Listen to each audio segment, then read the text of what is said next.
Moi, je suis Rémi Marcos et je suis doctorant en sociologie en 3e année à l'Université de Lille. Et donc, je fais une thèse sur les relations entre résidents secondaires et résidents à l'année sur l'île de Ré et en fait aussi sur une autre île en Italie, puisque ma thèse porte sur une comparaison franco-italienne qui s'intéresse à deux îles assez emblématiques que sont l'île de Ré en France et l'île d'Ischia en Italie, donc au large de Naples, dans le golfe de Naples, dans le sud-ouest de l'Italie. Pourquoi je m'intéresse à l'île de Ré? Une question qu'on me pose souvent depuis le début de ma thèse. En fait, quand il s'est agi de trouver un sujet de thèse, moi je voulais travailler sur les résidences secondaires, c'était ça ma thématique, parce qu'il y a peu de travaux dans ma discipline, qui est la sociologie, sur cette question-là. Et assez bêtement, j'ai cherché sur Google, j'ai tapé résidence secondaire, c'était peu de temps après le premier confinement, et je suis tombé sur pas mal d'articles dans la presse locale et nationale qui portaient sur le supposé accueil qu'auraient reçu les résidences secondaires au moment du confinement et les supposés conflits qui pouvaient exister entre ces deux catégories de résidents. Et je me suis dit donc assez vite qu'il y avait un véritable sujet intéressant à approfondir. La question des résidences secondaires étant très présente sur l'île de Ré dans les discours publics, dans les discours quotidiens. Tout le monde connaît plus ou moins un jeune qui n'arrive pas à se loger. Tout le monde connaît plus ou moins les taux de résidences secondaires par village. Donc c'est une question qui est très présente, y compris dans les médias.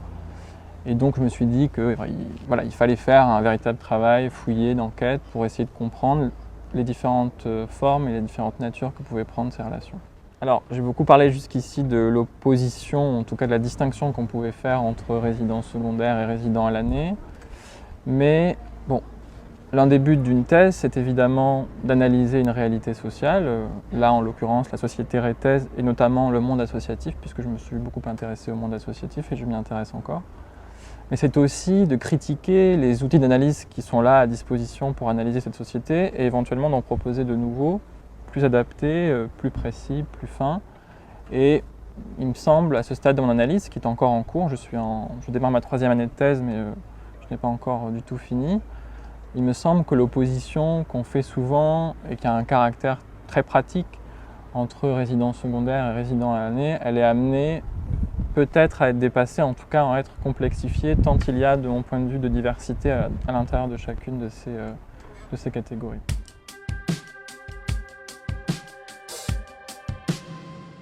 Alors il y a évidemment la question de l'immobilier et du foncier qui est très présente, qui fait l'objet, comme je disais, de discours publics, d'une politique assez poussée de logement social. Comme je disais, tout le monde connaît un jeune qui n'arrive pas à se loger, donc il est assez facile, face à ce genre de problématique, de la mobiliser et de faire des résidences secondaires la cause d'un certain nombre de maux qui toucheraient l'île de Ré. Alors, je ne dis pas que la question du logement ou la question de la hausse de l'immobilier n'a pas de lien avec la question des résidences secondaires. Mais en tout cas, c'est ce genre de problématique qui rend possible la diffusion et la mobilisation très fréquente de cette opposition. Donc, jusqu'à présent, j'ai accumulé un certain nombre de données sur l'île de Ré. J'aurais fait au terme de l'année une centaine d'entretiens, à la fois avec des résidents secondaires et des résidents à l'année, des gens du sud de l'île, des gens du nord de l'île, d'à peu près toutes les communes. En vérité, toutes les communes seront représentées. J'ai également fait des observations, j'ai essayé de m'impliquer dans la vie locale, en particulier dans la vie associative, en particulier dans le nord de l'île, puisque ces derniers mois, j'ai séjourné dans le nord de l'île et je me suis beaucoup intéressé aux 3 communes du bout de l'île que sont Ars, Saint-Clément et Les Portes. Pourquoi j'ai axé les derniers temps de ma recherche sur ces 3 communes? Parce que ce sont les communes où les taux de résidence secondaire sont les plus élevés.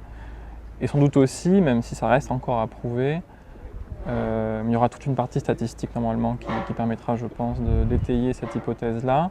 Ce sont aussi les communes où la population des résidents secondaires est la plus riche et où donc les contrastes sociaux entre résidents à l'année et résidents secondaires, ou même à l'intérieur des résidents à l'année ou à l'intérieur des résidents secondaires, sont les plus forts. Et moi, en sociologue, c'est quelque chose qui m'intéresse beaucoup. Dans la continuité de la collecte des données dont je parlais, j'ai élaboré un questionnaire à destination de tous les adhérents d'associations rétaises. Donc j'insiste sur ce point, toute personne qui est adhérente à une association, quelle que soit sa fonction, son investissement, dès lors, mettons qu'elle est à jour de cotisation dans cette association, peut répondre au questionnaire. Voilà, pour moi, c'était important d'avoir une définition large pour toucher l'intégralité du monde associatif et de ses acteurs. Donc le questionnaire, il a deux objectifs principaux qui correspondent grosso modo aux deux parties du questionnaire. Donc, dans un premier temps, il a pour but de mieux connaître la population des adhérents d'associations et éventuellement, s'il y a un nombre suffisamment important de personnes qui répondent, de distinguer différents profils en prenant en compte toute une série d'informations, de variables. Alors évidemment la question résidentielle, mais aussi la profession, l'âge, le genre, l'ancienneté de résidence dans l'île de Ré, tout un tas d'informations qui me permettraient de tracer une typologie des différents adhérents d'associations rétaises. Et le deuxième but, qui correspond à la seconde partie du questionnaire, qui a un caractère plus expérimental, c'est de connaître comment sont constitués les réseaux d'amis, de voisinage, de connaissances des différentes personnes, sur quels critères les gens choisissent de fréquenter certaines personnes plutôt que d'autres, et là aussi en prenant en compte toute une série de variables et pas seulement cette opposition dont je parlais entre résidents secondaires et résidents à l'année. Et donc dans un troisième temps, ça sera mon travail de l'automne en plus du dépouillage du questionnaire, ça sera donc une analyse par village des données de l'INSEE du recensement afin d'avoir une typologie fine des différentes catégories de résidents dans chaque commune. Donc voilà, je vais essayer de m'intéresser à la proportion de chaque catégorie socio-professionnelle dans chaque commune. Et pour ça, je vais donc dépouiller les données du recensement, les 3 derniers recensements, c'est-à-dire 2007, 2012 et 2017. J'ai un message à adresser aux présidents ou présidentes de toute association rétaise.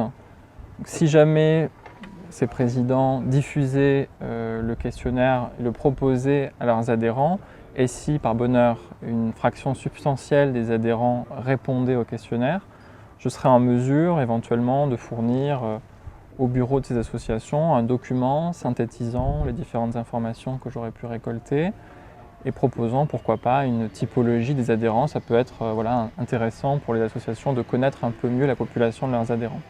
Donc si les présidents ou présidents d'associations ou n'importe quelle personne qui serait intéressée par ma thèse souhaitait me contacter, elle pourrait le faire donc à l'adresse remi, marcos54 @gmail.com et j'y répondrai avec plaisir.